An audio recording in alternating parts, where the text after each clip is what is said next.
Hey, welcome to the Social Media Church, Dustin Stout. He is a graphic designer, a social media fanatic, and a super creative designer. So honored to have him here to talk with us. So honored to have Dustin join us to talk about Google+. He is one of the leading voices, I think, in the church and communication and social media space. Dustin, thank you for joining me. It is my pleasure, DJ. And of course, we have to record this on Google+, since we're going to be talking about Google+. Yeah, it's funny. A lot of people ask me for interviews, and a lot of times it's through Skype. And I don't use Skype anymore. I don't have it on my machine, and several times I've had to actually download it again. I'm like, why aren't you using Google+? It's automatically recorded. You don't need extra software or whatever. But, you know, some people have their setups and their workflows, and God bless them. But I pretty much... Google Hangouts is my #1 form of communication now. So, of course, we'll do it on Google Hangouts. Now, you have a ministry background, so you're coming into social media and Google+ with a heart for ministry also, and I think your faith is still a vibrant part of your life. So how did you get into Google+? Because most churches and most pastors are just not there, and it's a foreign land. Yeah. Well, I kind of got into the professional social media scene right as I was transitioning out of ministry. So I was a youth pastor for 4 years at my church. We had a satellite campus. It was a very large church, about a 15,000 member church, and we had a little satellite campus down in Woodland Hills, California. And I was the youth pastor, so I had about 17 to 20 kids. It was a very small group, and when I took over, I realized, okay, we need a website, we need somewhere where we can post messages, and these kids are all online, and they're all over social media, and so I kind of got right into it. I already had a thing for social media because I remember at Catalyst 2009, Twitter was like the big thing, and so that was my first time signing up for Twitter was Catalyst West in 2009, and I loved it. I just loved the social aspect. I've always been a social butterfly of sorts, so I love Twitter. I started a blog talking about social media, and it was more of a as I learn things, I'm teaching them as I go along. That's kind of how my blog started. And from there, 2011, it was about 6 months into my blog. I think so. No, I started March 2011, my official blog, Dustin.tv, and then in June 2011, so I guess that was 3 months later, that's when Google+ Beta was announced. And I'm, typical shiny object syndrome, so anything shiny and new, I'm all over it. And when Google+ was announced, like everything Google does, it starts in limited, invite-only beta. So I scoured the internet for an invite, and I luckily ran into a guy, I think on Twitter, named Magnus. I think he was from Normandy. And Magnus was so kind as to give me one of his Google+ invites, and so I got into the beta right at the end of June or mid-June, I think. And I loved it. Like right away, I was just in love with the concept. I just something kind of clicked for me. I understand what Google was trying to do with it, and being that Facebook was already well established, and I was kind of tired of it, and kind of getting the Facebook burnout. And I loved Twitter because it was short and simple, but Google+ was this different beast. And although it had bits and pieces of the other social networks, it was sort of, to me, it was like the evolution of both. It was like the best of both worlds and more. And I just loved it. And right away, I actually started a blog with a friend called Google+ Tutorials. So we figured this is a new thing. People aren't going to know how to use it, so we're going to figure it out, and we're going to teach people how to use it, because it's going to be huge. Yeah, and it's very huge. It's one of the fastest growing social media networks. I forget what the numbers are currently. Yeah. So look, it's probably around 400 million. Well, the last reported numbers were 540 million active users, and monthly active users, and that's across Google. Within will actually interact on Google+, it was over 300 million, but that was last October. So it's it's probably more than that by now. Yeah, just to put it in perspective, that's more than Twitter. More than Twitter. Not quite as many as Facebook, which is 1.2, 1.3 million monthly actives. Billion. Billion. Yeah, Yes. it's a B. And so, with somewhere in the range of 400 to 500 million people using Google Plus, how is it that pastors and church leaders can find each other, because they don't seem to be there? Yeah. Well, the problem is it's been Google Plus's problem from the beginning. So it's the social network that everyone loved to hate, because it came in at a time where Facebook was already established, Twitter was just starting to gain some momentum, and particularly in the church world. Look, I love the church, I love Jesus and his people, but I'm sorry guys, sometimes we're just behind. We're a little bit behind, and there's people like you and me, like my buddy Justin Wise, who are pushing that envelope forward and trying to move it forward. But sometimes the church, they're caught up in doing God's work, for all good reasons, and they just kind of sometimes fall behind on technology. So when this came along, the church was so busy trying to catch up with culture in Facebook and Twitter, and this is just my my perspective. It seems like they were just too busy trying to survive in the social media of the time that they didn't have the time for something new and to relearn something new and to refocus their efforts. And the same goes with a lot of marketers and online digital strategists and gurus. They were so busy, they had carved out a niche on Facebook or in Twitter, they didn't have time for something new. And with Google's track record of a few failed social attempts, they weren't going to risk anything. So the problem was, people came to Google Plus and they wanted to treat it exactly like Facebook. They wanted to find their friends. They wanted to find the people they already knew and they were already connected to. But the problem is, it was new. The nature of something new is that the early adopters are there first. Everybody doesn't just flock there for no reason. So people went on there and they're like, I can't find my cousin, I can't find my friends, so I'm out.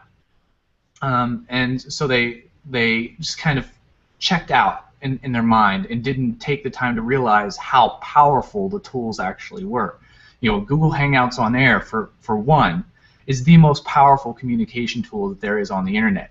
It's not the easiest thing to use because it's new and different, but once you understand it, it can be used for so many good things. Ministry-wise, I mean, holding prayer meetings with up to 10 people at once, holding conferences. I've done conferences via Google. So there's a lot to understand, but people came in with the mentality that I want to find people I already know, and that mentality is what kind of killed the growth of Google Plus in the beginning, or at least the adoption rate. I guess it has. Okay, so let's drill down on that. So what is unique about Google Plus if you don't go in expecting to find people you already know? What is there? Well, the fascinating thing is, because I'm naturally a social butterfly, so I was always looking to meet new people. That's why I loved Twitter at the beginning, because none of my family and friends were on it. I got the chance to meet new and interesting people. So that's where Google Plus kind of thrived, and this culture that was cultivated was a bunch of people who were interested in meeting new people and just trying to figure it all out together. And we sort of built these bonds because, again, our family and friends weren't on it. We were the early adopters. We were the forward thinkers, and so we had to kind of lock together, and it bred this culture of collaboration, which is so ingrained into a lot of the early Google Plus users. I mean, we're just helping each other out, collaborating. Some of the most tightly knit relationships that I have were forged on Google Plus. People that I am now partners with in business ventures and friends with. Like I would go die for this person because such great relationships have been made, and the clutter of Facebook or the speed and fast-pacedness of Twitter didn't get in the way. It was something a little bit different that allowed us to really connect in a different way than we would say. And one of my favorite analogies is that Facebook is oh man, how did they put it? I'm gonna totally mess this up. It was like Facebook is for people that you did know, Twitter is for people that you Twitter is for people that you don't know, and Google Plus is for people that you want to know. So it's sort of, I totally butchered that, but you get the idea. It's, Facebook is for the past, Google Plus is for the future of relationships, and Twitter is for sort of the unreachables, the celebrities, and all that stuff. Even though I know a lot of people who I've met through Twitter, and we have some great relationships as well. But that's kind of how the culture works. I think you're muted.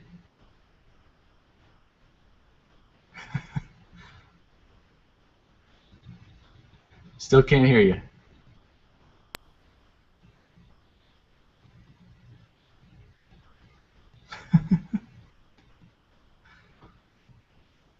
There's a shortcut, Command D if you're on a Mac, or Control D. Still says you're muted though.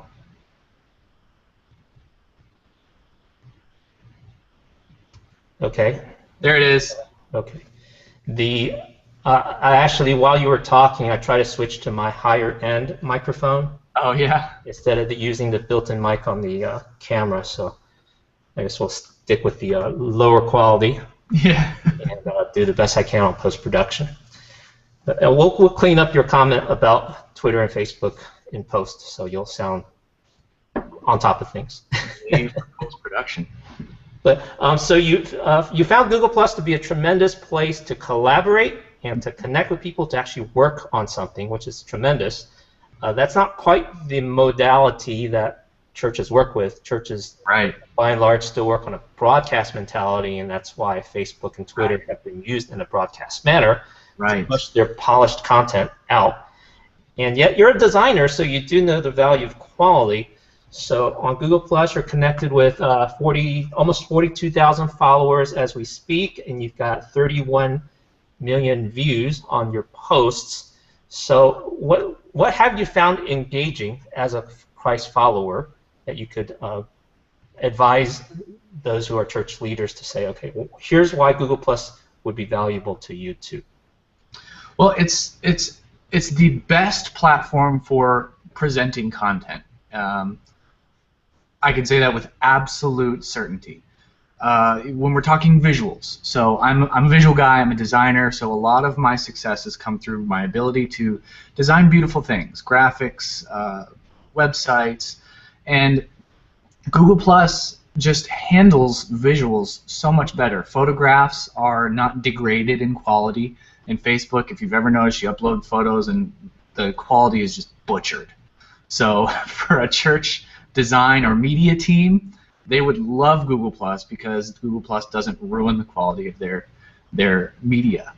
It also is connected to YouTube, so the fact that you can, sync up the two, your Google Plus account and your YouTube account, to share that content seamlessly, have a seamless sort of flow in that is highly valuable. The fact that you can turn this on, just like you did, DJ, Hangout on Air. You can activate a Hangout on Air and in no time be broadcasting live on YouTube and on Google Plus simultaneously and not have to go through uploading it, waiting for it to upload. I mean, it's just you start it, it records, you end it, it's on YouTube, done deal.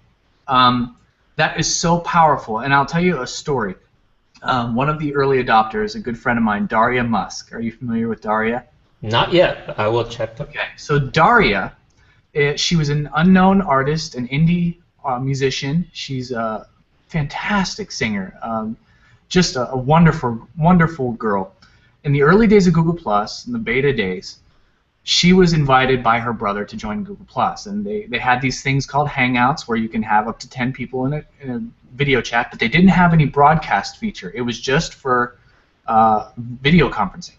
So her brother said, you should definitely check this out because I think you could do something really cool with it. So she discovered this, and she was one of those artists where she was doing okay. She was going from gig to gig, trying to get her name out there. She didn't really understand social media at all. She was on Twitter, but it wasn't that big a deal for her.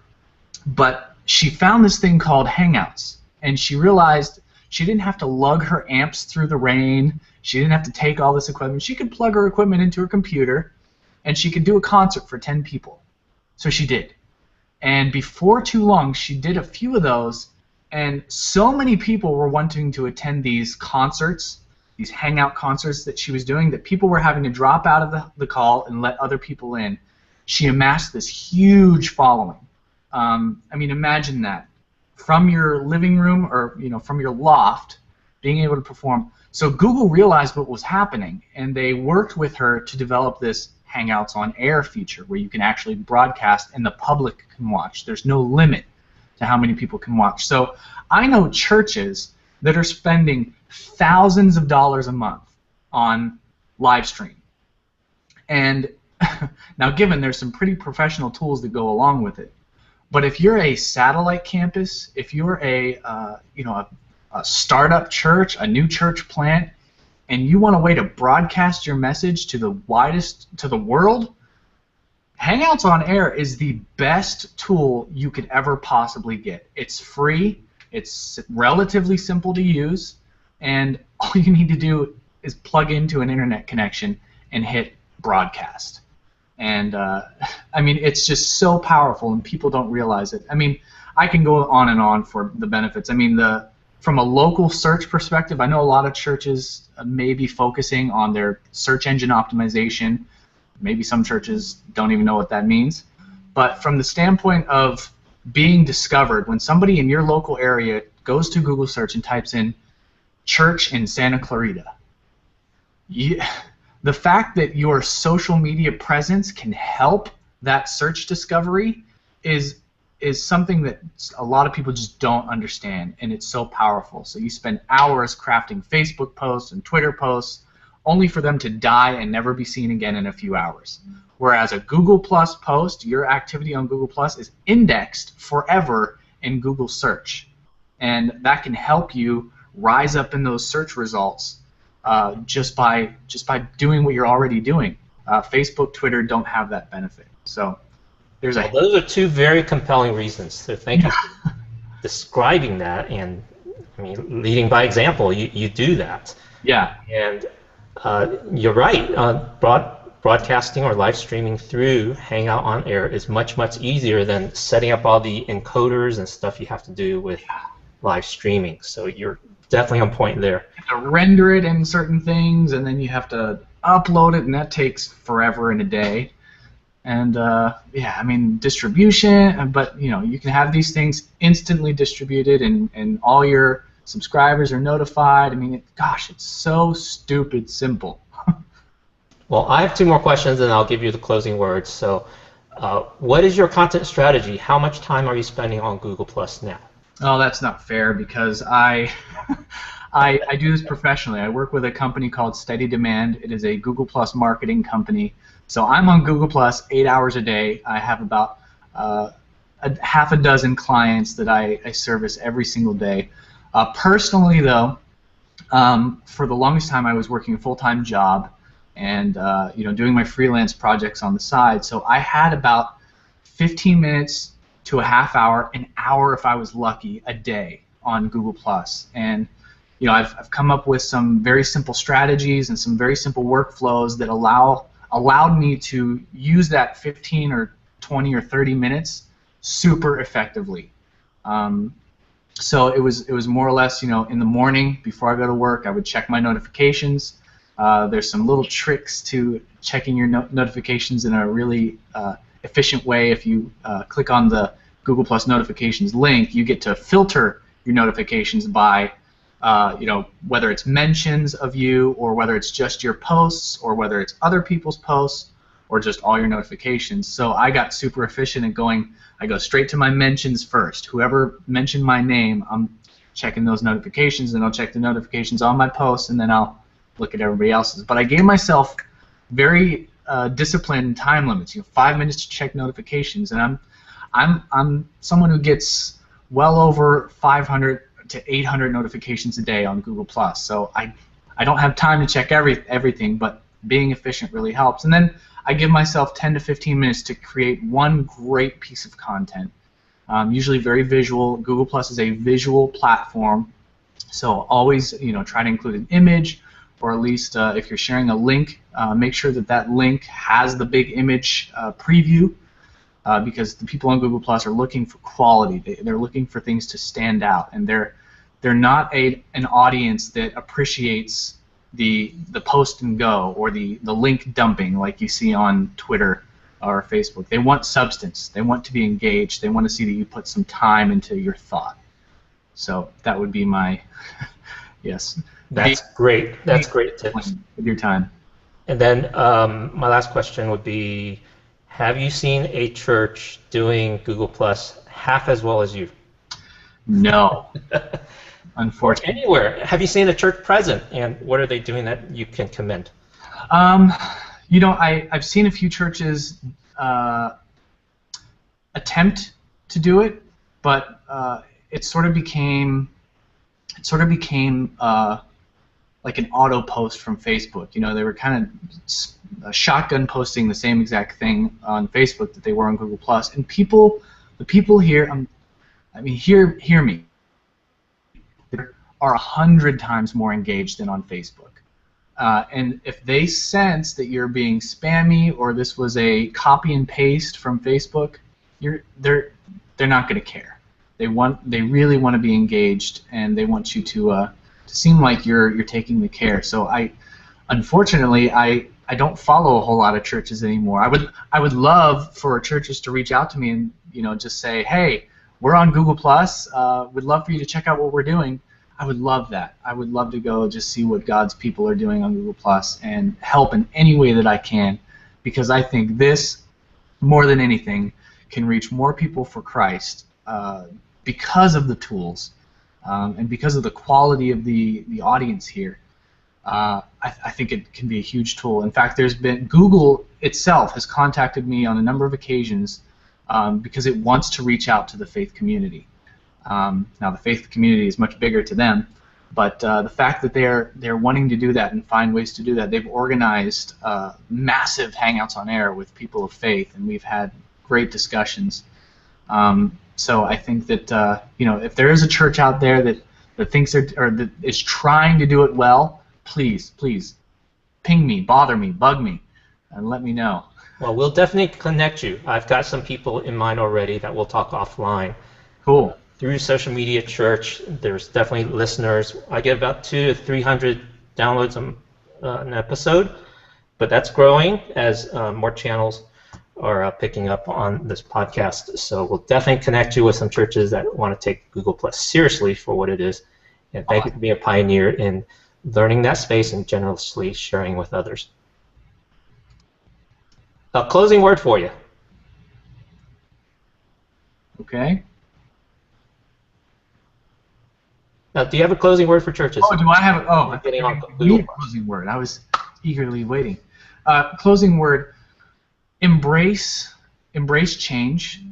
Realize that Facebook, if your organic reach is dropping, which for most people it is, you need to try new things. You need to be disciplined. I think God is a creator, and the nature of creativity is within all of us. And without trying new things, that creativity begins to die. And so, try Google Plus. Reach out, find some people who are using it well, and dip your toe in, at least. And don't do the copy and paste thing. Don't think of a broadcast. Think of how can we give the most value on this platform in a way that people will appreciate and that Jesus will be honored, because I promise you, Jesus is not impressed with your copy and paste ability. Well, thank you for that generous invitation, a great exhortation, and we, by the end of this year, we're going to see a couple churches doing Google Plus well with your help. Awesome. Right. Can't wait to see it. Okay, cut it. Continue broadcast. Stop broadcast.